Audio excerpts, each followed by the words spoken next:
Well, let's go ahead and get started. Welcome. I am Storm. I am with my co-host slash other host, Zenith. Say hi. Hello. And as you've already read, we're going to be talking about some change. It's a bit backwards for right now, but I can assure you that this will be very interesting. And it's very fitting considering the New Year's. Happy 2022 to all of you. Yeah, Happy New out Year's. there. I mean, this will be uploaded around like just a couple days after New Year's, so Mhm. maybe even a day. But I mean, yeah, it should be pretty relevant. Hope you had a good time with your family, stuff like that. Yeah, friends, family. Title's a little bit wonky for the Twitch viewers. We're gonna figure that out later. We're procrastinating on it. And we are taking suggestions too, so if you have any other better ideas for titles, please go ahead and suggest them down in the comments Oh yeah, or chat box. because you can change those while live, so it's pretty cool. Yes. But yeah, go ahead and go grab yourself some milk and join us on this midnight milk ride while we talk about some much needed change in your life in the future and the unexpected change and procrastinating on going towards that. Now, do we want to talk about New Year's resolutions just because it's relevant? Sure, why not? We could start off with that. That wasn't really what was on my mind, but honestly, this year, I mean, with COVID, all of that, like COVID's been going on for a while now. And I was in a car with my dad, and he was like, another year for COVID. He wasn't really excited for this year. It sounded like, but definitely, I didn't set a New Year's resolution this year for some reason. Well, I can actually tell you why. Just last year now, 2021 was a little bit of a slow year, getting shots in and stuff like that during the summer and stuff like that. School, all of the schedules being shifted around. It was a little bit of a slow year recovering from COVID as well. So I feel pretty strong about this year, and that's why I'm not starting a New Year's resolution, because I'm so happy that the last year ended that I'm just excited. I'm so excited for this year that I'm just like, hey, new year. Feels like a new start for me. Just Exactly. yeah. I mean, that's about it. I'm pretty excited for this year. I've never written a New Year's resolution. Like, I've had ideas and thoughts on what I want to do and like what my future is going to hold for me during the year and what changes are going to happen throughout the year. But I never really have a New Year's resolution. But I don't know what you mean by last year went by slow. Like, last year, 2021, felt like it zoomed by. My freshman year just basically didn't exist. I mean, granted, that was 2020 and 2021. Well, that was But the either end of the way, school year, so yeah. That end of the school year after Christmas, which was when we were basically in school for the rest of the year, because prior to that, we were like out for like 2 months at the beginning of the year, like 2-3 months. And then we went back for like 2 weeks, went back home, came back. But by Christmas, it was basically you're just in school the whole rest of the year. Oh yeah. But like that year went by so fast. I will say, looking back at it, it's like, wow, it's over. I feel like just because it was a slow feeling of a year. Looking back at it, it's fast, but I feel like the only way to describe it was slow, but not in the time sense, just a slow burn is what it felt like. Just all of the stuff shifting around, it was like, what's going on? That was kind of the feel. It's a slow burn, just a slow change is what it was. It was changing very fast, but a slow realization. You couldn't catch up. Yeah. There was so much change that happened last year too. Yeah. With like my whole school's curriculum is now different because of COVID. Yeah. Like it has changed dramatically based off of like the type of classes you go to, how many classes in a day you go to. Oh yeah. Like it was insane. COVID, man. We said we're like we're not gonna make COVID a topic, but it's still relevant. It's definitely relevant. We don't have to make it a topic. We can talk about it. Definitely. That's what I was gonna say. But I honestly kind of forgot about COVID. It did shift a lot about my life, but the idea of getting sick, the fear of getting sick, is kind of gone. For me, just because I've never gotten COVID, thank God. I think, I mean, my sister's been contact traced and stuff like that. We've been worrying about it, and but not many close relatives. I've had friends that got COVID, but not like many family members got COVID for me. And I mean, I'm practically in my room all day anyway, so I've been quarantining for my life. So that really, exactly. really didn't affect my life too much. Besides the whole going out, it was everything was changing, and that was the whole wow, this is new kind of thing. But honestly, my schedule on how I stay in my house really didn't change that much. So Oh yeah. I've been doing the same thing that I was doing during COVID. It's normalized now. Like, it's just COVID isn't a new thing anymore. That's why I'm forgetting about it, because it's like another flu to me now. Go in, give it your COVID shot, and you're on your way. I know like the boosters and stuff are still coming out and all that, and I mean all the variants and stuff like that. I'm not entirely informed, but I've heard the news once in a while passing by the TV. I don't watch news because they exaggerate everything. Not my kind of style. Yeah. But yeah, with all the variants and stuff like that, it's still changing, but the thought of it is now fading, for me at least. Yeah, my 2021 and the whole COVID situation. Actually, without COVID, I probably wouldn't have a PC. Like, yeah, COVID was what got me into PC gaming. Me and my dad were like, "Hey, let's save up some money, why don't we? And let's build some PCs." So my dad now built his own PC. He built his before mine. I got his old parts and just using a new case. Yeah. But then I decided to start saving up money from my birthday, from Christmas, blah, blah, blah, blah. And then I built my own PC.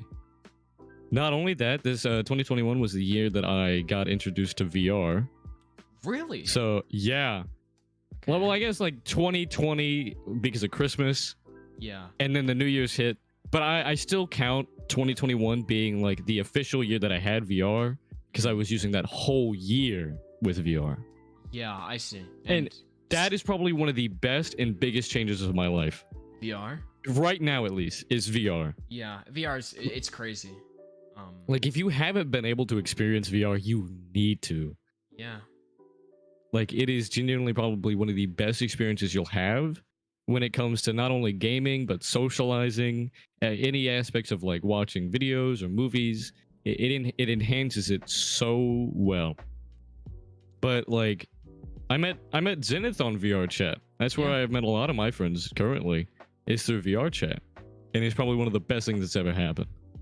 I've gone through I've gone through one headset. I'm on my second one right now. I had a Rift S I got that for Christmas last year, or well, 2 years ago, and then I got VR chat about a week later, and the only reason why was because that was the Christmas, the AT&T building that basically ran all of where I live got shut down, or it got bombed. Got bombed? Yeah. Huh. So a little backstory on that one. There was a truck parked outside of the AT&T building in one of the large cities, or large towns we have, right? And then it started like broadcasting the signal. I can't remember exactly what it said. It was like evacuate immediately. And it just kept repeating that with like a tornado siren. No one knew what it was, but everyone got the hell out of there. Yeah. And then a couple of minutes later, it stopped. Boom! The whole truck exploded. It was sitting in the parking lot, blew the lower half of the infrastructure of the AT&T building. It didn't collapse or anything, but it definitely shut down the servers. And that was intentional? Yeah. Wow. I don't know what or why it happened. I still can't remember. I still don't think people knew why. Yeah, I mean, the fact that like it was a tornado siren, it sounds like they just figured out like as the truck got there, right? No, like the truck was making the tornado sirens. So the person who bombed it cared about the people in there, I'm assuming? Yeah. Was that that is so weird. I don't think their main cause was to like hurt people. I think it was really just to like take down the AT&T building. I don't know. For whatever motive. Yeah, for whatever motive it was. Oh. Oh That's no. crazy. But yeah, that Christmas. So literally the day I got my headset, the day of Christmas, my uncle was like, "Hey, I heard you got a VR headset." And I was like, "Yeah, but we have no internet." And he was like, "You want to go over to Yeah. my house? I have 1 gig internet." And I'm like, yes, please." So literally the day of Christmas, I packed up my PC, my VR headset, and went over to his house and played Boneworks, Hot Dogs, Horseshoes, and Hand Grenades, Five Nights at Freddy's VR, Blade and Sorcery, Yeah. and Half-Life Alyx, I think. I played all of those games. Um, Mm-hmm. I've had VR for a while. I started off with the PSVR because I wasn't really informed on it much, and I'm like, give me a VR, and they're like, well, you have a PS4, let's get the PSVR. But PCVR is much better. Or I mean, now the Quest. This was before the Quest came out. Oh yeah.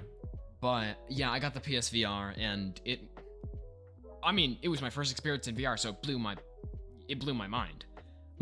So I was just taken back. I think like my grandpa tried it once, and it was like one of the Star Wars simulations. He's like, whoa, but he didn't know how to move because it's a little bit finicky with PSVR and VR in general. Yeah. Of just how do I move because I can't walk or anything. But I through a lot of begging, I got a Rift S. This is probably 2 to 4 years ago. Whenever the Rift S first came out, probably around then. So Rift S has been out for a while. No, more than 4 years. I'm assuming. Wow, you've had VR for 4 years? PCVR, yeah. Dang. No, I would have. Shoot, I don't know. Rift S might have been out for a year already, so it was probably like 3 years. But I've been through 3 PCVRs now. So Wow, you have. Yeah, I have. I've been through 4 VR headsets now. Not because it's like Yo, broke. my Rift S broke. Yeah, so I used it for maybe a year or two.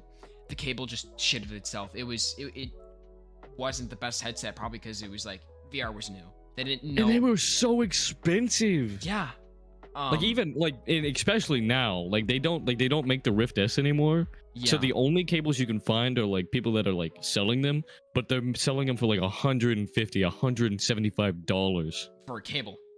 For a cable, for a headset that's not even like out anymore and is pretty outdated compared to the new stuff. But I just traded it in for warranty. I used it for a bit, and then the Quest 2 came out.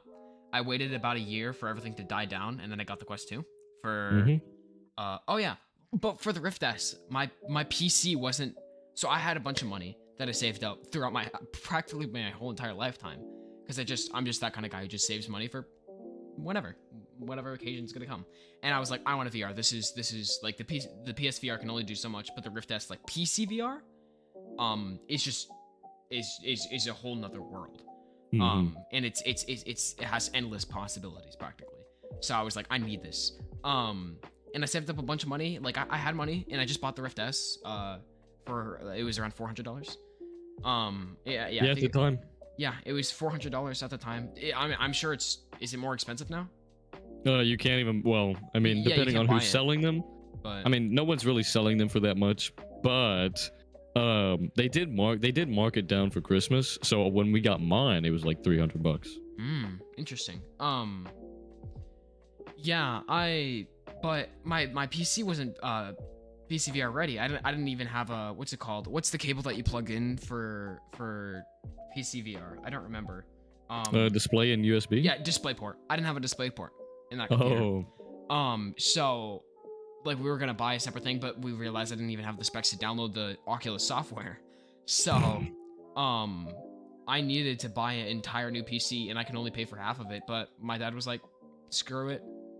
I don't know, you're a good kid, why not? Basically, yeah, that's literally what my parents said. Yeah, they were just like, screw it, I'll pay for half of it. And so I mean, I have my PC that I still use now, which it's a pretty good PC. It's a pre-build from Best Buy, but a lot of the money, it was like $1,200, and a lot of the money went into RGB. Like you could buy something for the same, well, when I bought it, you could buy something for around the same specs of like maybe $900. Yeah. So, and it's a pretty mediocre PC, but it's like slightly above average from what I've been told. I'm not really big on hardware, so I don't know.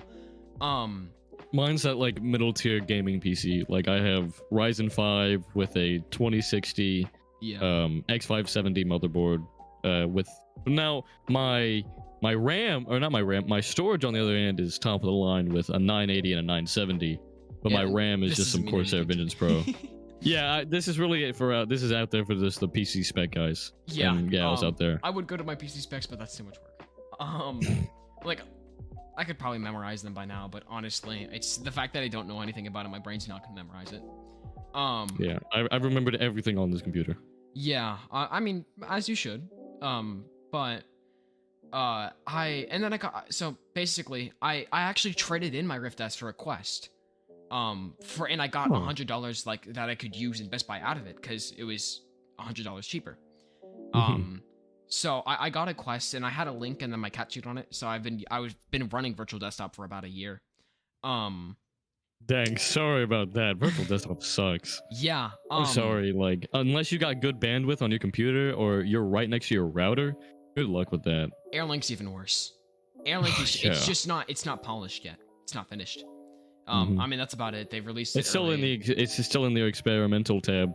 Still in beta. So, but yeah, it just isn't polished. It's bad. That's about it. That's all you can say about it. But Yep. crazy. So one of my friends, one day just messaged me like I talked with them in VR chat and they're like, "What do you want for Christmas?" I'm like, "I don't know. There's nothing you can give me." Which, by the way, I got a mic for Christmas, which is why I sound so much better and why it was so much easier to set up the audio qualities and stuff like that. And the funny thing is we're both using the same mic, the Blue Yeti. We are, just a little bit different settings and stuff like that. But he's like, "What do you want for Christmas?" And I'm like, "I don't think there's anything you can buy me. Like, I practically have everything I have. Besides, like, you know, I've been wanting an Index ever since it came out." So I kind of mentioned, I kind of want an Index. He's like, "All right." I'm like, "What do you mean, all right?" He's like, "Well, I could buy that for you." I'm like, "No, you can't." Even if you don't say how much he was, like how much his budget was. Don't say that.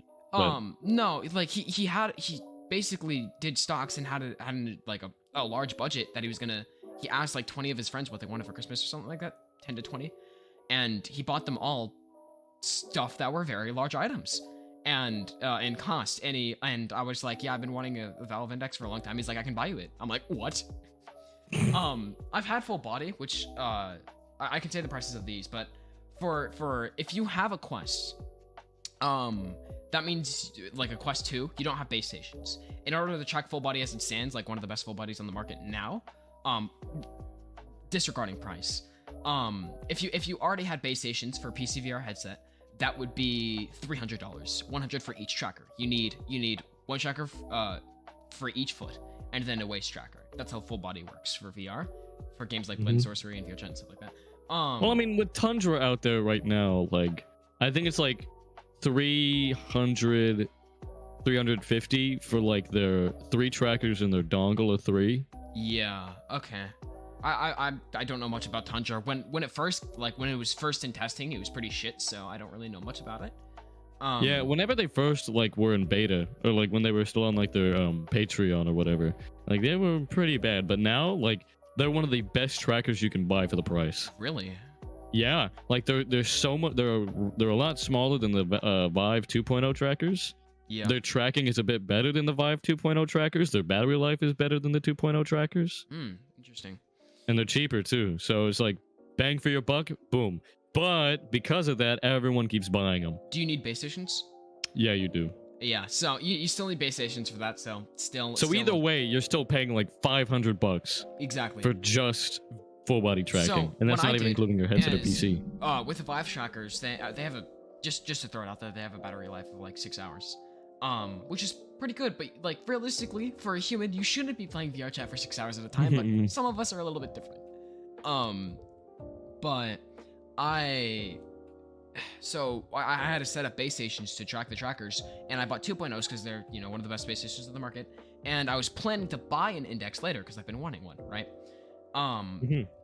So what I did is I bought 2 base station 2.0s, each go for $200. So that's $400 on top of the $300 for the full body, which is originally what I bought the base stations for, like without the pre-planning. So that's $700 for full body if you have a Quest, which is unreasonable. I would just wait until something new comes out that don't require base stations if you want full body with the Quest. But Yep.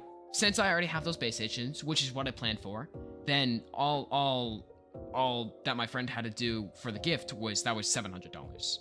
Or no, it was Yeah. 800 actually, because of tax and all that. It was something like 700 and something dollars, but it rounded to 800. But it just like it blew my mind. I was like, where did you get this money? Like, why are you buying gifts for your friends? But I mean, think about it. If you all of a sudden got a boatload of money, and like for me, I'd spend it on my family. Like I would split it throughout my family because like, I mean, I'm a child. I'm not going to do much with it, right? But I feel like, for family, so they can help the family out. Family first. That's how I was born and raised.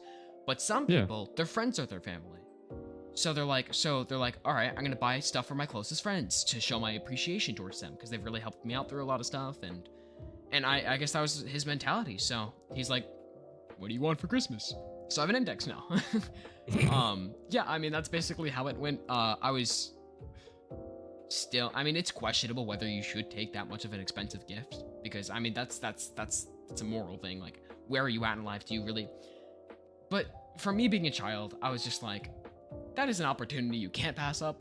If someone was like, I'm gonna buy you a really expensive gift, okay, I'll take it. Yeah. If it's not gonna hurt them, yeah, sure. But I have an index now, and it's wow, it's. Read your own reviews online, man. The Quest. I'll just brief it up real quick, and then we can get back to the topic of actual change. But since we're talking about Christmas and New Year's, I might as well talk about what I got. Yeah. But with the index, it's the Quest 2. It's mediocre, especially with virtual desktop connecting to PC. It's the bitrate's terrible, the frames, there's a huge screen door effect because you have no pixels because you have to substitute for the bitrate and stuff like that. To substitute for your FPS basically is what it boils down to. Is do you want FPS or do you want pixels? So I guess I lowered my bitrate and I got less pixels, but I got higher FPS is what I did. So it was pretty crappy for the Quest just wirelessly to the PC, but it's a well-rounded headset. It doesn't break practically. It practically doesn't break. Now if you get if you get official stuff, if you get an official link, that's probably gonna break. If you get an official elite head strap, that's probably gonna break. But the off-brand stuff is really good. Yeah. Like there's this, I don't remember the website, but there's like this $20 link for this certain website that's really good. There's these off-brand elite straps that don't break. They can, but they're not as durable as the controllers, but they're pretty sturdy. People have put the controllers in washing machines, and it worked perfectly fine. Now, so the controllers are like, you're not gonna break them. If you do, I don't know what you did, but you did it. That's more of an accomplishment than a loss there. But with the index, man, it has, instead of being well-rounded, it has major ups and major downs. Really good audio quality. It's a pretty comfortable headset. Visuals, wider FOV. The more fresh rate, you could set it to 144, but it's actually kind of terrible. So a lot of people set it to 120 depending on the PC. 120 or 90 depending on your PC, but usually people have, if you're running an index, you're running a high-end PC as well. So you can set it to 120 for the refresh rate, the less of a screen door effect, which are really good stuff for what's on the market right now for fairly inexpensive headsets, because you can get $20,000 headsets, I'm sure, out there that are in beta testing that are great. But, for the index right now, those are pretty good qualities. God rays, terrible. I hate them. You don't experience much glare on things like the Vive or the Quest, but the glare on the index is just absolutely terrible. You'll forget about it as the more you use the headset, but it's like jumping from a Quest to an index, it was terrible. The controllers, finger tracking, like one of the only controllers that have good finger tracking on the market. It has its own bugs, but hey, it's finger tracking. That's an up. Yeah. The controllers are configured in a little bit of weird ways. The controllers are preference, really. I feel like for me, I prefer the Quest 2 controllers. Just not from use, but I feel like I just like them better, honestly. Individual finger tracking really doesn't beat what the Quest 2 controllers have. But here's the big kicker with the controllers: you drop them at knee height, they break. And that is the, like, it's, the index is so prone to breaking. If you lift up the backside of the headset to put it on, it'll crush the cable, and that'll eventually break. And getting it sent into Steam is, from what I've heard, is terrible. And like getting it fixed, even if you have warranty. Oh yeah. No. Sending it into Steam. I've had a friend tell me that he had his index controllers break. Yeah. One of them wasn't working, and he went to go message Valve or Steam. Yeah, they're like, "Oh, okay, we'll get back into contact with you later." Yeah, they still hadn't got back to him for like a good couple of months. Yeah. So, anyways, 30 minutes in, we should probably actually talk about change. Yeah. I'm sorry, but I mean, Christmas. Yeah, like, I don't know. This whole year has been one for change. Like, my whole thought process on just the way I think has changed. Yeah, definitely. Like, I've also had many experiences that have made me change my own mental structure in regards of like how I take in information. Yeah. Like, that's completely changed. Like, there's been a lot of good, very, very good change, and a lot of that is in the regards of just my knowledge of different things that I know about. Yeah. Like, and I know a lot of people will say like, "Oh, look towards the future and don't look back." I agree, but disagree. And the reason I disagree with that is because you need to know where you came from. You really do need to know where you originally started, so that way you can judge your basis on your understanding of the world around you and your own brain compared to how you did. And if you don't like the way you are now, then you can change either back, or you can help develop the way you're thinking now to a better standpoint. You need to look at the past so you can change. Yeah, you literally cannot change if you cannot look on the past. Whether that be good or bad. Just so you can look back, see what you didn't like, what you liked, and change. There's a lot of sense to change that I feel like a lot of people don't understand, and that's the regards of like, change is scary by a lot of regards because you don't know what's going to be happening in the future. Yes. But the thing is that it also gives you the idea to, think on like, oh, this is what I want to be when I grow up, or this is what I want to do whenever I get that opportunity. Yeah. I'm sure you're going through a lot of change now. You're still a child. Well, you are too. Well, yeah.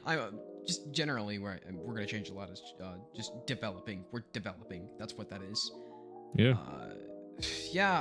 But if you only look at the future, then that means you have like no regrets of the past. Which is, if you do something wrong and you don't realize you did wrong, you're gonna do it again.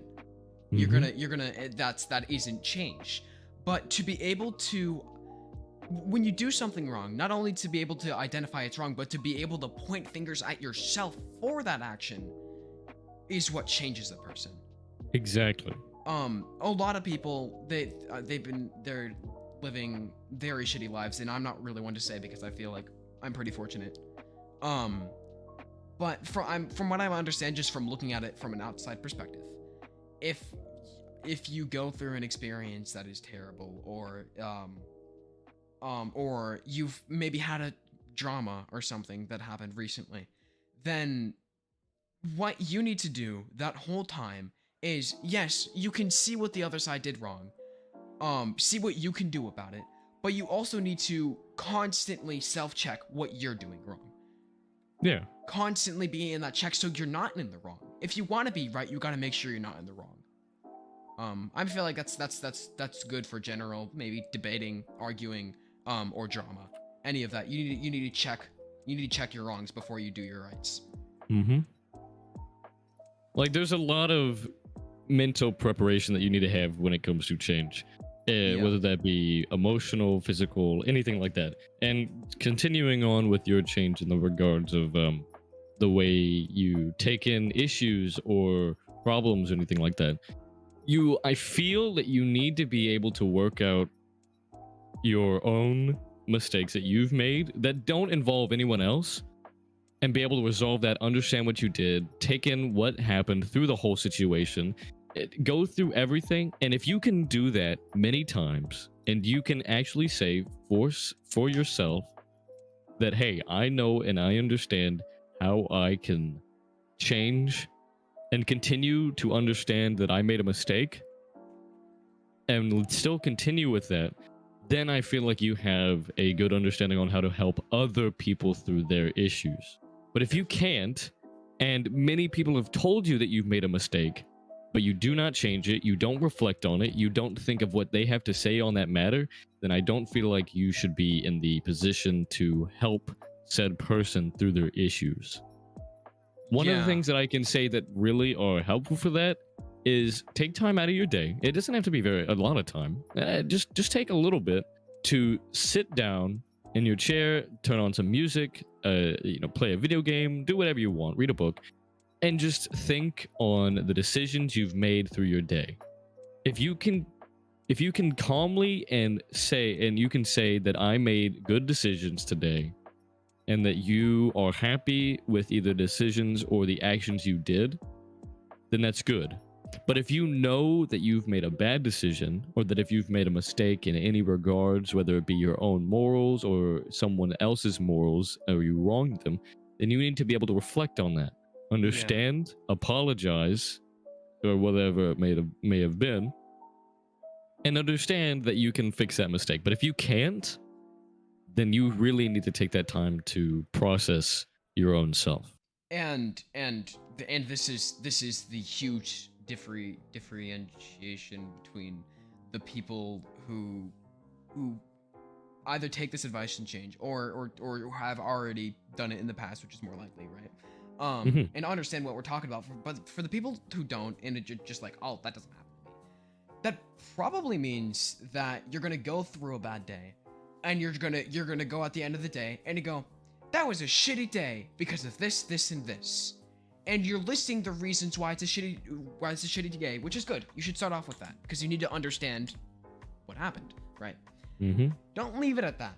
You need to go, what can I do to help? What can I do to fix this? And, people have already maybe gone through that thought process and given up and stuff like that.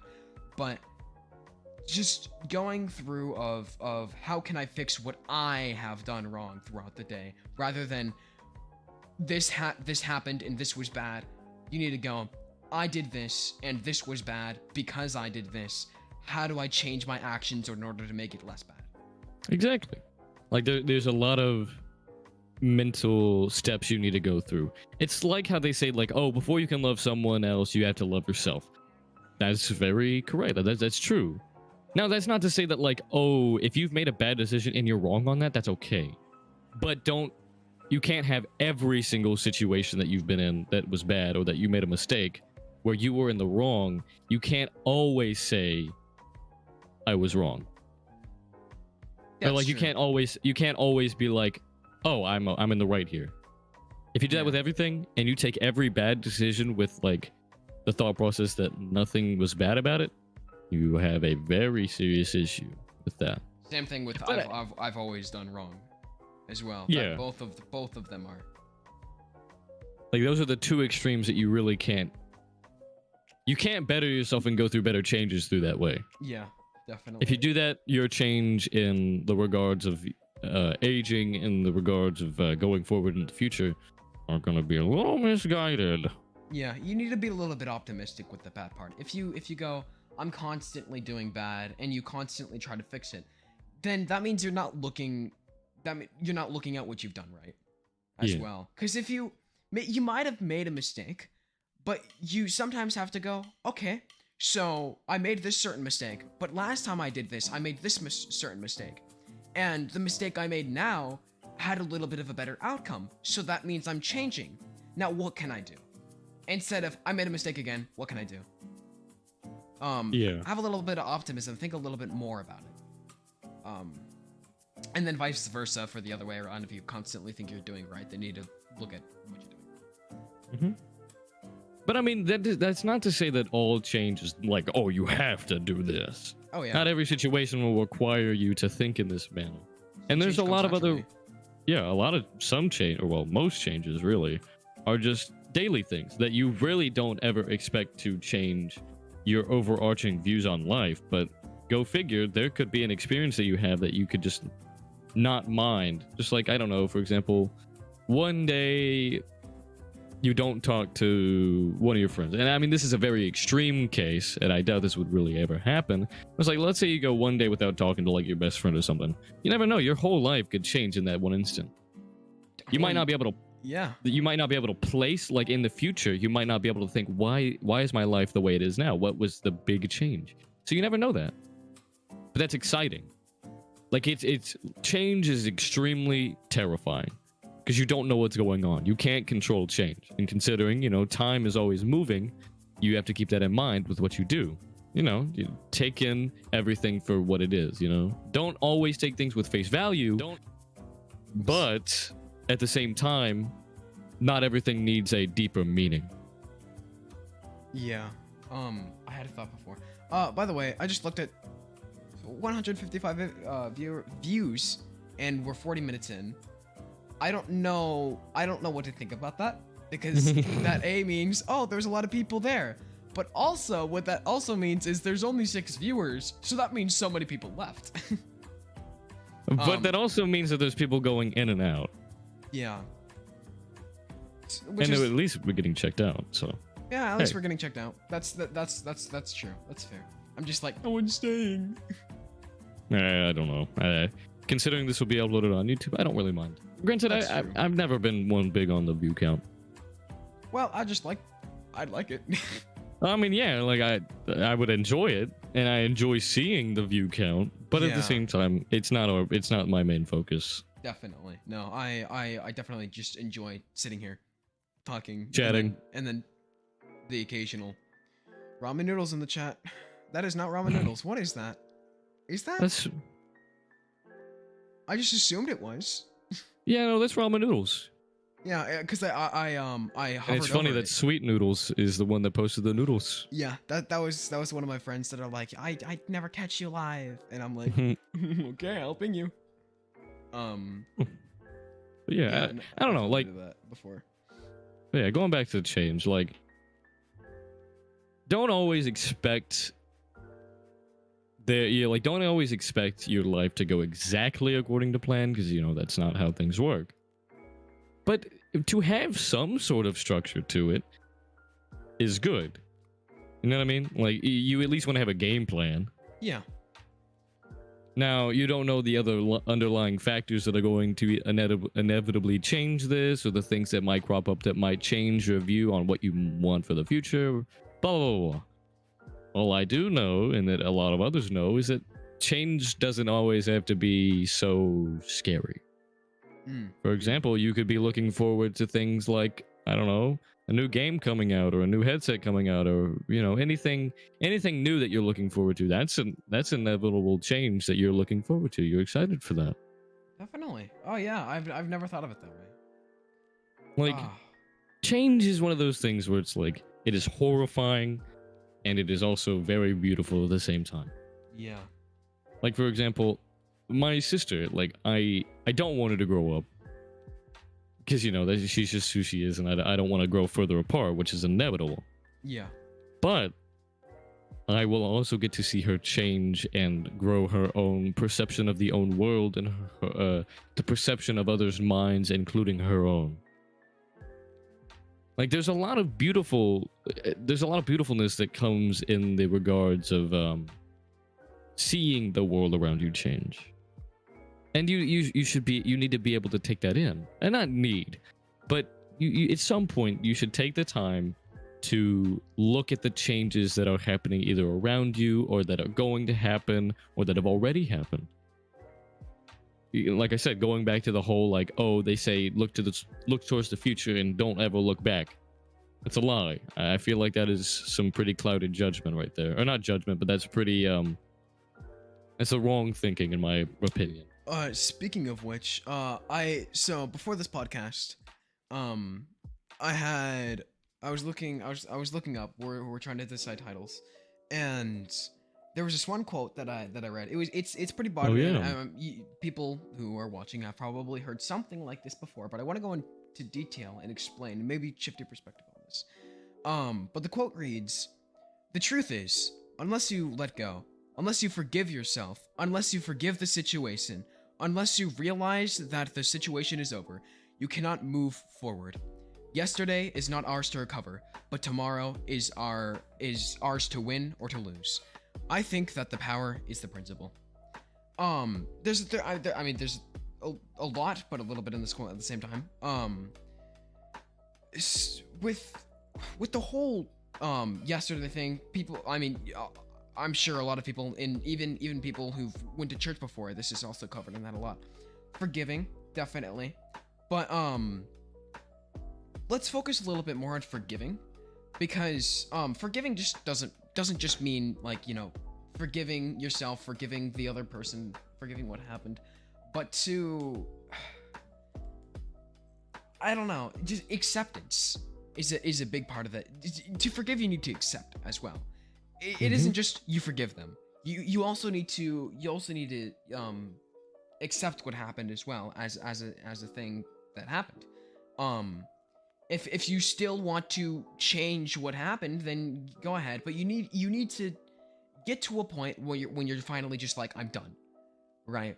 I'm just going to accept what happened, and whether you forgive the other person or not, that's on you. But you probably most likely need to forgive your own actions. Look back and go, okay, this and this is what I've done was reasonable, but this and this and this was not reasonable for me to do, and then you change on that as well. But also forgiving when people say forgive but not forget, when they think forgive, they always think, oh, forgive the other person, forgive the other person in the situation. But there's two sides to forgiving. You can forgive in a sense where you go up to them and you physically say, I forgave you. That can be you forgiving someone or the situation, but you need to forgive them yourself first. You need to forgive, like, them in your own head first without informing the other person that you actually forgave them. You need to you can't lie to yourself that you forgave them, because that's not forgiving. But you also as a sense of forgiving, you need to go through with a checklist in your mind of, now what they did, this and this and this was reasonable. I can understand that. From like try to go in a non-biased perspective. That's how I look at it, right? This and this was, like, reasonable. I would have done the same thing. Maybe you could say something like that. That's how to approach a situation. Or you can go, or you can also go, like, this and this and this wasn't reasonable, and you can maybe confront them about it and say, hey, I forgive you, and like, and if you change, like, here's what you've done wrong. You can tell them what they've done wrong and say, this is stuff you might want to focus on, and tell them, hey, like, I see, like, I don't agree with you and I think you need to change. This is what you've done wrong, and this is what you've done right. That's I feel like that would be a huge step of forgiving as well. But I prefer to speak out loud. I prefer to tell someone what they've done wrong before I up and leave, right? But that's definitely something you need to go through in your head in order to forgive someone. And Real fast, but for every reaction, there's an opposite. And that also, I feel like, applies to telling people what they did wrong, but then also letting them figure out what they did wrong. definitely. Like, not every like, if you get every single situation of what you did wrong, it just gets handed to you, then you're just going to be expecting that. Yeah. And so that can really lead to some bad things in the regards that, oh, you now are listening to other people telling you what you did, which then just means that, oh, if I'm making a mistake, someone's going to tell me. That is true as well. I never really looked at it that way, of like the consequences of telling people what they've done wrong, because they might not agree with you. There's bias in their Yeah. situation, but because I'm just in my own, I'm in my own head a lot of the time, so Hmm. obviously. So I mean, that's just what I think. I feel like if someone were to told me what I did wrong, I would reflect on that. But that's not how everyone thinks. So you Yeah. also need to take that into consideration. But I feel like definitely more of the you need to go through that in your head yourself. Whether you choose to tell someone what they've done wrong or not, that's on you. You could just simply say I forgive you. But the first step is going through it in your head. Um Now the other side of the quote was yesterday is not ours to recover, but tomorrow is ours to win or lose. With that, oh, before I forget, I need to make sure that the music is looped so it doesn't go onto some Oh copyright. yeah, No, it maybe is. do It that. is. Okay. Uh. Um so it doesn't copyright onto the next track, Hmm. right? Yeah, so but that means you need to focus on what you like can win in the future. What basically, I guess what that's trying to say is when you do an action that is wrong, you need to focus more on what you can do later in the future when that situation arises rather than what you could have done in that situation in the past. Yep. That's a huge part of change. Um just focus on what you can take from what you've done wrong in the situation and change it in the future rather than what you've done wrong in the past and focusing on what you could have done in the past. Um I mean, I feel like that's all about it. All I can say about the quote. I feel like I picked that apart pretty well. I Um yeah. I yeah. I do want to add to that though. Like, to run off of that idea, like they say, like, don't regret what you were or were able to do, in the regards of like looking back on the past and dwelling on you not being able to do something, or dwelling on the fact that you did do something. Use that for a better change in what you want. Like, for example, if you miss an opportunity that literally could have changed your life, don't use that as like a way to just dwell on that and be like, dang, life sucks now because I didn't do this one thing. Think about it in the regards that, yeah, think on it like that. So that way, when it comes up again, or you think you might see an opportunity where this could be either big or small, then take that opportunity. Or if you see someone else in the position that you were in during that time, help them with that. Be like, hey, I went through this exact same situation.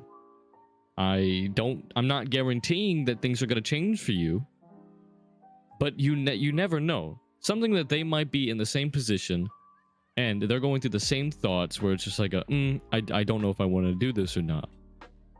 Then you can help them with that in the regards of picking or choosing their thought processes on moving forward. Like, in the change of one's perception of other people is really big in that as well, I feel. The quote is more pertaining towards, in my own opinion, in my own thought process, is like understanding situations that you yourself and only yourself have gone through. But I feel you can really take that quote and move it for other people. For example, unless you forgive the very beginning. The truth is unless you forgive yourself, unless you forgive the situation, unless you realize the situation is over, you can't move forward. That is how you have to move through life. Go in knowing full well that the situation that is holding you back, that is making you go through mental dilemmas on your own mortality, other people's mortalities, if you have a situation like that that is affecting your daily living, you need to be able to go through every single aspect. You need to go through your aspect on your own thought process on it. Once you can do that, go on the other person's thought process that might be a part of this. Then go through others around you and around them. Once you go through yourself, the person that is otherwise affected directly with you, you can then move on to the people that were curious or that were trying to help both of you at the same time. Yeah, I'm gonna. Then I'm what? gonna. Yeah, no, go on, finish. And then take in your environmental standpoints on the regard. Take in the situation in regards of what is around you, how that might have changed through the situation, and then you get to take into the perspective of why is it like this. It allows you to have a better grasp on the fact that things can change and you never even know it, or things can change dramatically. And then once you can do that, you can do that again if that situation ever arises. It's a for loop cycle. Make sure you go through those few steps. And then it'll allow you to go through these hard times or these hard situations that you don't understand or don't know whether it'll affect tomorrow or weeks, months, or years into the future. But at least having an understanding that this could either happen again or that you have now fixed it and it might not happen again.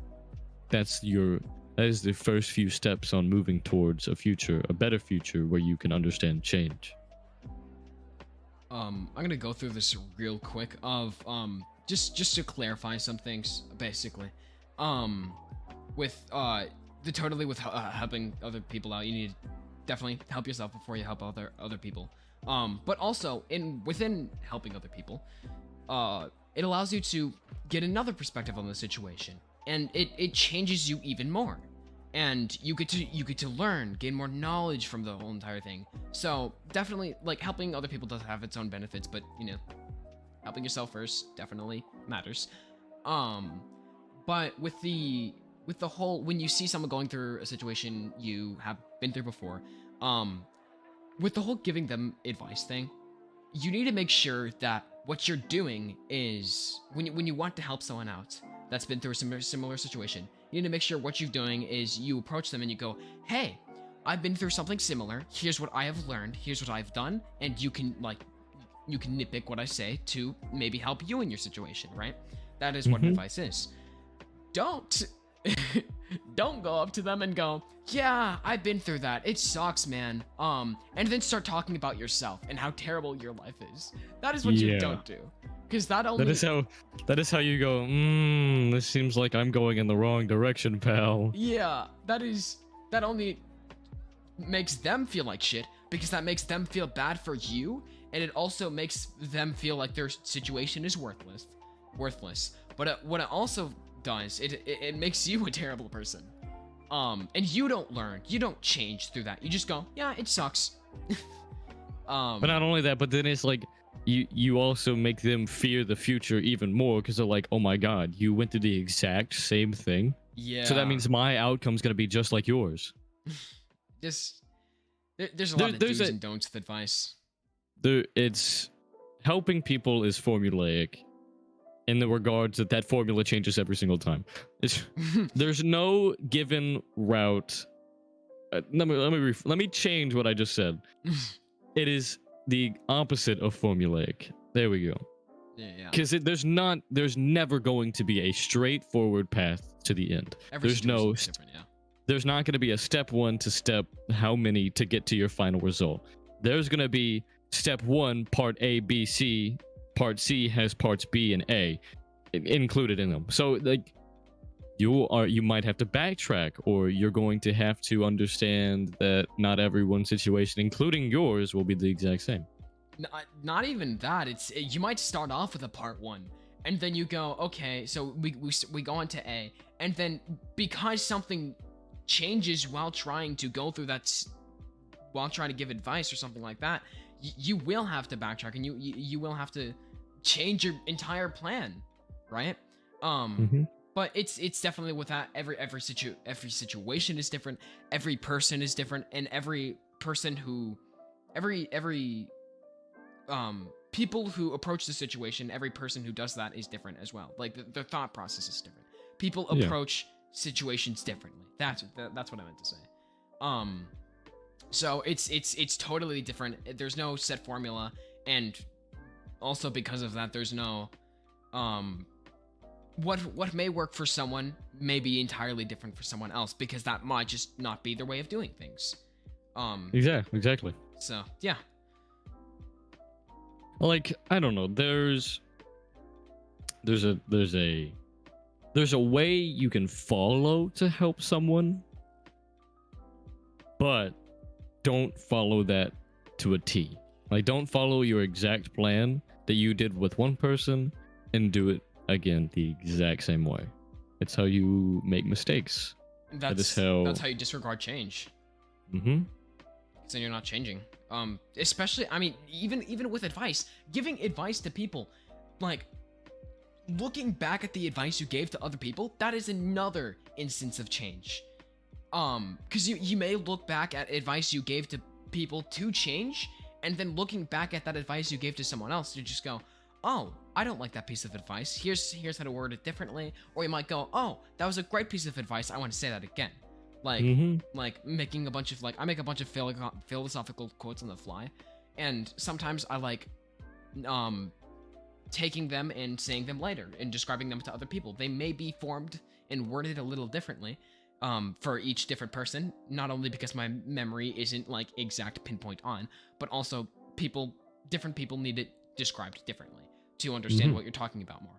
But I mean, stuff like the your floor might be a person's ceiling analogy, stuff like that. That's how I like.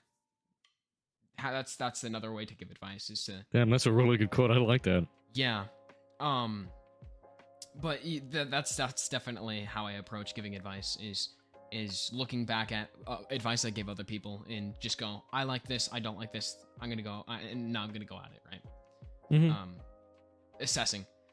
Change is a lot about assessing, but change is also a lot about not assessing, because not assessing also causes change. Change just happens, man. Yeah, change is something you can never expect. Yeah, definitely. Unless you are the one making that change. Yeah, there you go. You can't expect unwanted change. Wanted change is things like selling a car or throwing away something. That is given change. That is you using your own powers to change the future and change whatever happens. But unwanted change and unexpected changes are things that you just have to be ready for. You need to be able to understand that they're going to happen. Yeah. That's the first step of you being able to change yourself. No. And once you can do that, I feel like you're not set for change, but you definitely have a better grasp of understanding that it's going to happen. So, okay, here with the way you're looking at it, with the unwanted and expected change, where does changing yourself as a person fall under? Both. Like that is a both. Because you can change yourself for the better in regards of, like, I don't know, something really stupid, like, I don't know, what's something you could change? The clothes you wear. Yeah. I say that's stupid, but like that's your. I'm trying to think of a better. Simple. Yeah, that's stupidly simple. But I want to think of a word, not like given change, because you have unexpected change, and you have forced change. There we go. You have forced change. Or just expected change. Or expected change. Yeah. Yeah, unexpected and expected. So. Things like changing yourself is both. Things in your life, like trauma, can be a unwanted, unexpected change. Like that could change your whole mentality on the regards on how you think. Now, you can make an unexpected change by looking back at it. You can change yourself after it happens, but during it, no matter what your brain thinks, that is an unexpected change. Definitely, yeah. That is the in the moment kind of thing. And like I said, I'm trying to say that change isn't scary, but I'm failing miserably at that. But like, there's a lot of good things to look forward to. Because without change, especially for me, I probably wouldn't be here today. Yeah. And I mean that not in the sense that I'd be dead. Well, no, I'd probably be dead now that I think about it. There are some experiences that I've had that would probably kill me. But the idea of mentally, I probably wouldn't be here today with a lot of changes that I went through. Yeah. Unexpected changes. When I was very little, we had gotten robbed. And I was in the house. I say robbed, but it was more like my grandma had gotten attacked by some strange man. Burglary / A crime crime. happened. There Yeah, you a go. crime happened where I was involved, and I remember that vividly. That opened up my Well, okay, I worldview. feel like you need to word that a little bit better than I was involved with a crime. Okay, I was I was on. Okay, let me just go ahead and run through really fast. So back when I was with my grandma, there was a man outside, and he literally busted down the door, like kicked it off of its hinges, and the door handle flew off towards the couch, which is a good like 6-7 feet away. Yeah, this man must have been cracked up or something. I don't know, but I ran and hid in the back room, and I heard my grandmother in the front room getting beat up by this man. But I couldn't do anything. I was like 8 years old, 8, 10, whatever. Like I was really little, so there was nothing I could do. So all I did was hide. In my fight or flight, I fled, and it was for the best. I mean, you weren't gonna fight. There was no way. Really. Yeah, no, I was not gonna fight that, but Yeah. I instantly fled, and that opened what, or at least that's what I think opened my worldview. Definitely. Worldview is probably one of the biggest changes out of the number of big changes. That is your major change. Oh yeah, it affects everything, how you think and everything you do. When you finally stop thinking on just you, and instead you think on everything, then your personal space, your personal bubble. Like everyone has their own personal bubble, but they say that in the regards of like, oh, don't get too close to me. You know what I mean? Yeah. Like that's your personal bubble. What I think of it as is my personal bubble is my view on the world. Yeah. Like like render distance. Put it in perspective of like that. Whenever you are just born and you're starting to just mentally develop, your render distance is like just a couple of feet ahead of you, mentally. You only take in what you see right in front of you. You don't take in much else. You just take in what you see, and that's it. You take everything at face value, and you move on.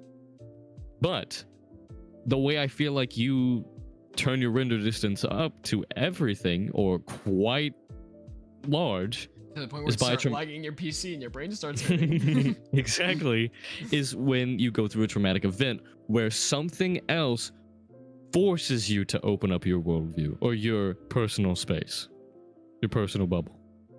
When you are forced out of your comfort zone in the way you see things, is when you can officially start to take things from less than face value and a couple of feet in front of you to hundreds of thousands of miles out and go deeper down the rabbit hole of what that entails. And I'd like to specify again, that's not just saying how viewing the whole entire world isn't just looking at how everything and how it affects you. It's more of like looking at everyone else and not how they tie to you. Don't look at how it ties to you. That's not, because that's still your personal world of how it ties to you. But just just looking at the world at face value. Maybe looking at the world without unit. That's a way to look at it. That's not the way to look at it, but it's a way. Yeah. Not in the scary way, but just out of curiosity. What's it called? Hypothetical situation. But not a oh no, I'm gonna be forgotten kind of situation. Yeah, I like the way I see it is that I would like to say I have a very good understanding on not everything, but I feel like I have a good understanding on most things. And a lot of that is emotional resorts and I guess maturity in a sense. Yeah, that's what maturity is. I feel like I've changed my maturity standpoint to look towards other people, not just myself. And entail helping other people helps you. Yeah. The fact that you I completely forgot what I was gonna say, so I'm gonna focus on the maturity thing. Like mid-sentence, I forgot. But definitely maturity, I guess, was the word you're looking for. You go through traumatic experience. That is how you look at psych evaluations, right? A child goes through a traumatic experience. That is what matures children faster, because they've been thrown in a situation, and I'm not saying that is the reason why children mature. I'm just saying that, like, if you're very young and you go through a traumatic experience, you might mature at a young age. Ooh, here's a good way to represent it. So when you're little and you haven't gone through, your maturity is just beginning, you look at things and you say, that is what that is. Yes. You don't say why that is.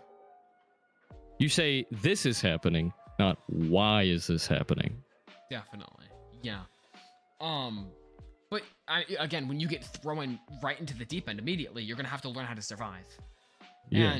And when you come out of that experience, when you come out of the ocean, and you've learned how to deal with it, then you start taking in all of this stuff. You start taking in the why. You start taking, you start learning how to deal with an experience. But up until before you got to the experience, then you really haven't matured. Or you're just maturing at the normal rate that a child does. But disregarding the whole child part, that is, I mean, it's kind of how maturity works. Yeah, but the only reason I mentioned it was just because that is the biggest change you'll ever go through. Is the why. Yeah, it is. Your biggest change will be your grasp and understanding on the world and your own mentality, your own mortality, mentality, all the M's of your existence. Yeah. So, The fact that, yeah, I remember. The fact that you have an understanding and the fact that you have a grasp of what your worldview is that's why it is a good understanding. It's because not everyone has that. Not everyone has a thought of what they view the world as. But instead it's just like, I'm kind of in life, I'm living it, you know? Yeah. Face value. Crazy. Yeah. We're at hour 10. Oh, hour 10? Yeah, so, well, I mean, we had like a 4-minute break, so about hour, 4 minutes, 5 minutes or so. I guess we'll move it to 30. We'll go up to 30 minutes, because I want to end this on a little bit of a happier note. Okay. But moving away from the, like, whole mentality change and, like, the way we all change as people, I guess, do you have any other, like, lighthearted changes that, like, don't seem like they would affect you, but just do? Let's see. I'm getting a gift from someone. It's change. Changes, like, getting my Valve Index, for example. But just getting a gift from someone, a compliment. You get a compliment from someone, that is something minor in your life. That isn't a whole woo.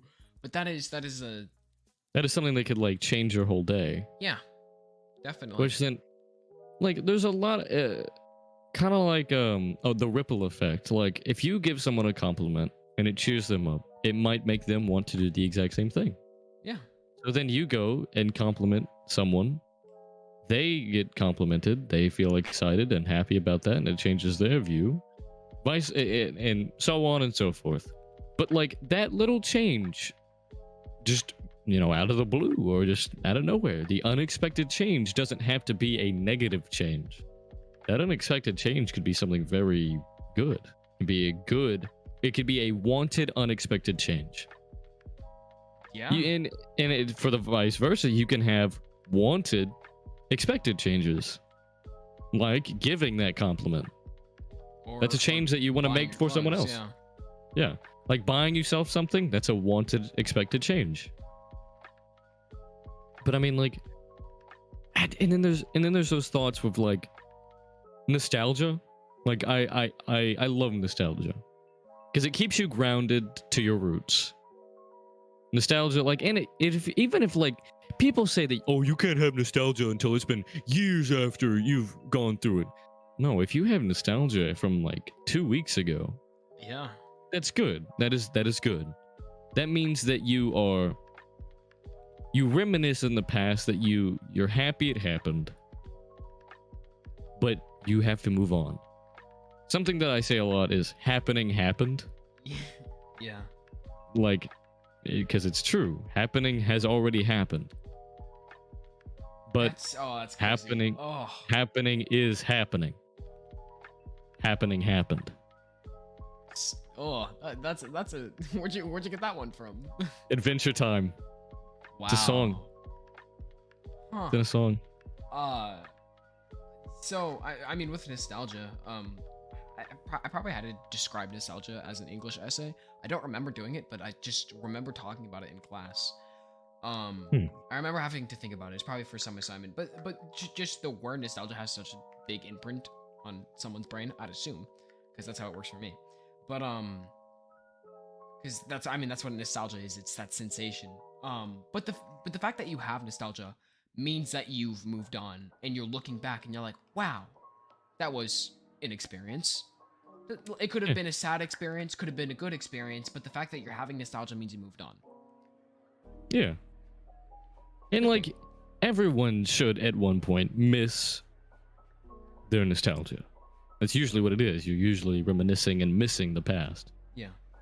But if you are able to understand that the past happened and you're happy that it happened, that's great. You now have already got probably one of the best understandings of life in and of itself, is that you want that to happen to your future self. But usually some of the best experiences that you'll ever have in your life, you don't expect that. You don't expect your future self to look back on that and reminisce about it. Like, think about it. For example, one thing that I reminisce about a lot is back when I was in middle school, 6th grade year, getting on Minecraft Realms with my best friend. Hell yeah. Of course, it's Minecraft. We started a world. We had seasons, and the reason we called it seasons is because every time we would end it, and we would wait a little while, and then we would start a new season. And it would going back to those worlds. It's like you remember the start, you remember the end, you remember the laughs, you remember like how you hated each other at some points. Yeah, definitely. Like you very much remember all the good things that happened during that experience. But you don't expect that this one thing you're doing right now will be something you miss until it's over. You don't miss it until it's gone. Stop making philosophical quotes, goddammit. It sounds like the end of a movie where they're like all crying and like. I have Minecraft music playing, so it's even sadder too, bro. Yeah, no. I have the 1.18 soundtrack. I don't know. It's like a movie where it's some guy and his dog, and at the end it's like one of them died, and they're like, you don't miss it until it's gone, and then the screen slowly fades out, the credits roll, and everyone's crying. But I mean, like, exactly what it's because it's so powerful. Like that one sentence right there gets everyone. Yeah. Everyone knows what you mean. Everyone relates to it because it's so true. Everyone understands that your nostalgia is your past, but no one knows what your nostalgia will be until you don't do it anymore.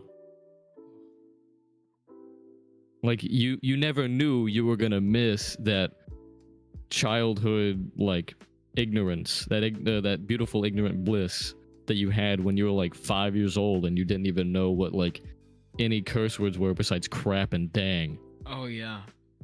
Like yeah. You don't realize you missed that until it's like, wow, I missed that. You know what I mean? Yeah, I have an experience that's like that, and the fact I think about it a lot because I had serious nostalgia from it for some reason. So I think I know. By the way, the smell of paint. Everyone does everyone have that nostalgia of the smell of paint, fresh paint? Yeah.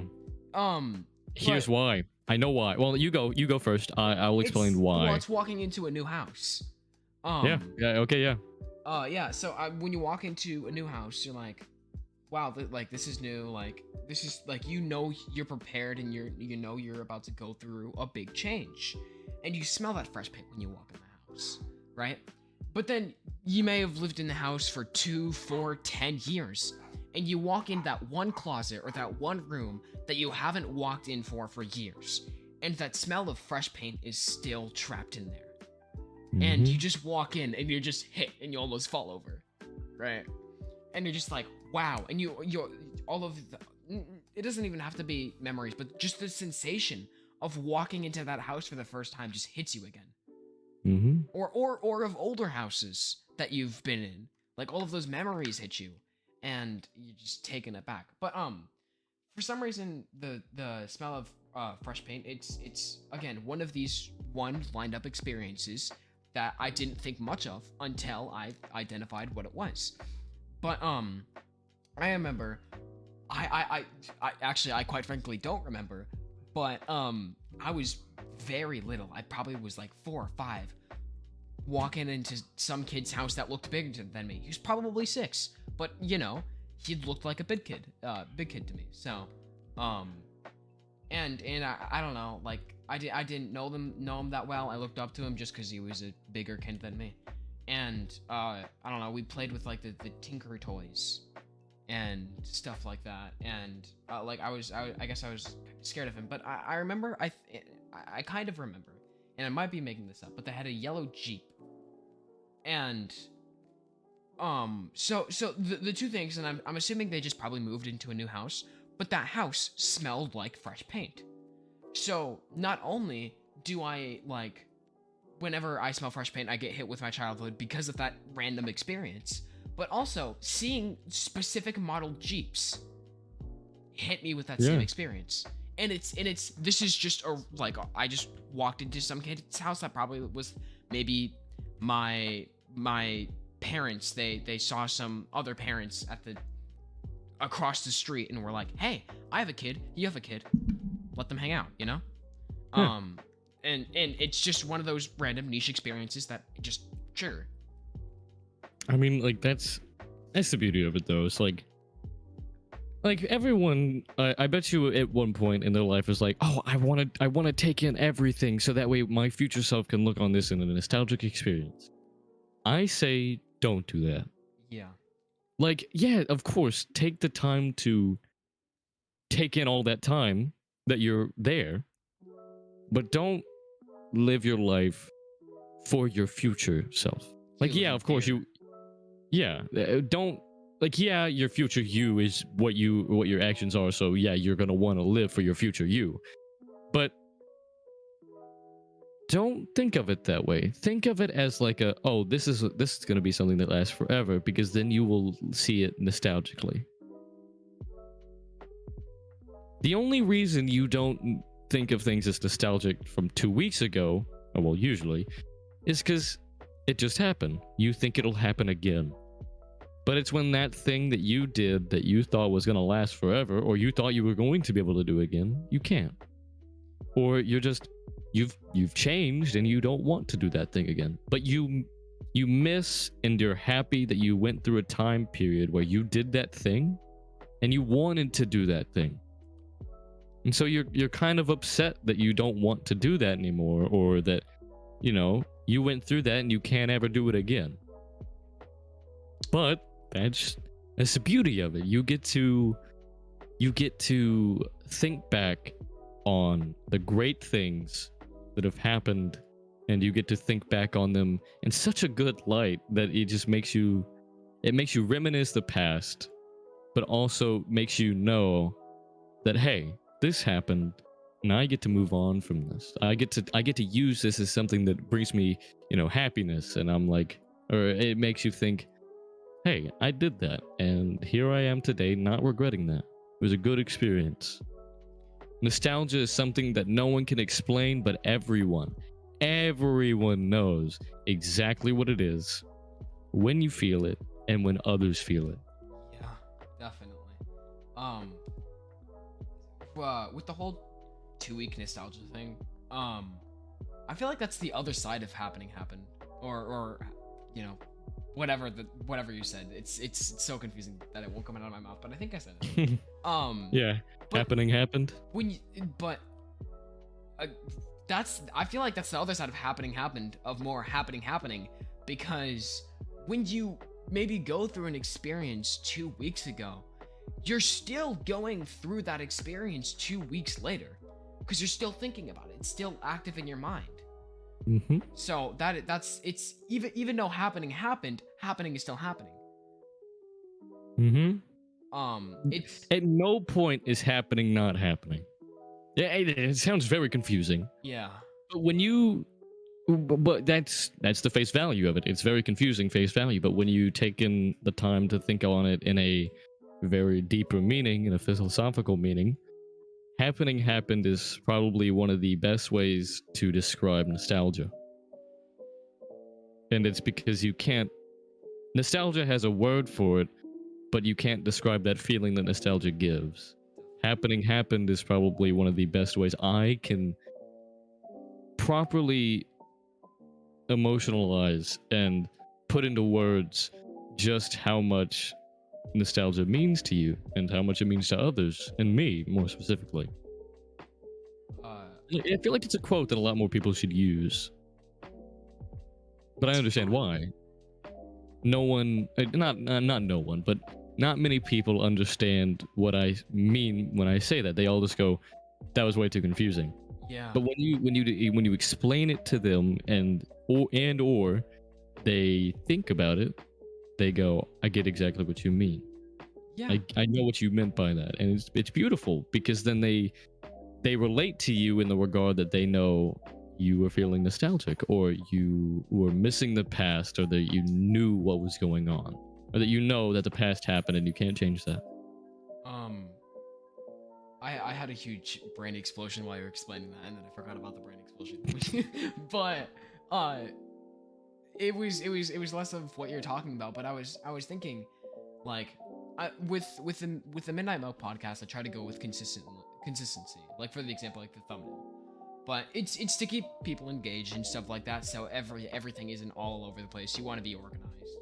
Yeah, Um, of course. but we've ended up talking about a lot of philosophical topics just because I think that's what we just enjoy talking about. Yeah. And if we enjoy talking about it, it makes it more interesting.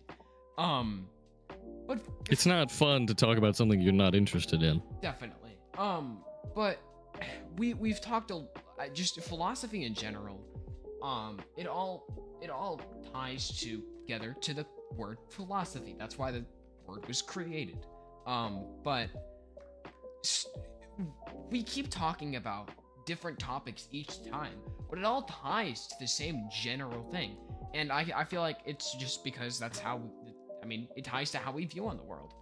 Um, it ties back to the thoughts that you have at midnight when grabbing milk. And that is the general consistency of the podcast. Because the first time when I had that thought of everything seems a little bit familiar each time we do this podcast, and I thought I was like, maybe we're being too consistent and stuff, that maybe our topics aren't different enough. But it's solely because no matter what we talk about, if we're gonna run by the theme of thoughts that we're having at midnight when grabbing milk and that first sip, that little brain explosion there, that I mean that's exactly what it's gonna tie to. It's gonna tie to that same overarching thing, which really isn't an issue if it's interesting, right? Yeah. It might be a little bit closely linked, but that's what makes it interesting. Our podcast is, I mean, it's gonna be more of a story of how we view the world, right? Mhm. Um, And we might actually, at some point, if we ever continue this for a long time, we might go back and go, what we said here, we just didn't, we don't agree with anymore, or we strongly agree, but we can add to it. definitely. That's how you change. Being able to reflect on what you did and being able to understand that the future you is different from the past you, or is the same, but has a better grasp and understanding and wordplay on what you were talking about is better. That is change. Yeah, like on that first podcast, I wasn't really appreciative on how my lips and my saliva were talking about those pizza rolls so loudly. So, yeah, but definitely, if we ever do this for a long time, looking up this podcast, it would add a lot and mean a lot to the podcast, because it ties it back together. Yeah. Do we want to wrap this up soon for intermission? Yeah, we can do that. But I do want to say that like this is kind of our way of like lighthearting change, and it by talking about some people's either least favorite or favorite part of change, the nostalgia. Yeah. And I feel like that might be our title. Nostalgia. Yeah, that's a really good one. something to do with nostalgia. I wanted to have a little bit of a better meaning to it. But the point is, take change with a grain of salt. you are always going to have wanted expected change and unwanted expected change, or wanted unexpected change and unwanted unexpected change. You know what I mean? You're gonna always have that experience where change is going to be so incredibly confusing, or just you can't grasp it yet. The best way to handle change is to go through it and then later reflect on it, and then to be able to understand it. Understand why that change happened, how that change happened, what that change did to you, what that change has done to other people. There's so many things you can talk about when it comes to change, but the overarching reason of change is for betterment. And so with that, I say we have effectively gone on about the bads, the goods, and just the overall mediums of change. I think you would agree. Yeah, definitely. Well, I mean, we do have a pretty similar thought process, so I don't think I have a choice. But Yeah. Yeah, I do want to close this off for intermission. Of course, of course. Thinking of last statements for myself, because I usually leave it to you because my brain is usually fried by the end of each of these. So but you definitely wrapped it up pretty well. I would just like to talk more about the end rather than the topic for the end, because I feel like that more suits an ending. But you have any ending statements that isn't necessarily about the topic, just ending statements? I mean, my ending statement would be about this topic. Yeah, but as in here we are going to intermission. Ending statement. Oh, here we are. Actually, for a few minutes, we're gonna go over and change over to our intermission screen, and we're gonna go refills our glass of milk. Go refill our glasses of milk, or at least I might go and see if we have some. Well, I know we do, but it might be bad. I have no idea. Either way, we're gonna go ahead and move on over to our intermission, and when we get back, we'll change to our new topic. So I hope you guys are excited and prepared. Yeah, but don't expect it too soon, because we might be procrastinating on hitting that intermission button. We might be. I mean, that's what we did every single time. We keep forgetting and procrastinating on, oh crap, we gotta, go back to our screen. Yeah. Well, I did a lot. Oh yeah, definitely. But just for the YouTube viewers, I guess see you in the next podcast. Yeah, see you next time. Real fast. Yeah. My name is Storm. This is Zenith. I hope you've had a great time on this Midnight Milk ride. But we will catch you next time. We will go stock our fridges full of milk. Make sure that, they have proper expiration dates on them. And yeah, we'll see you next time. So take care.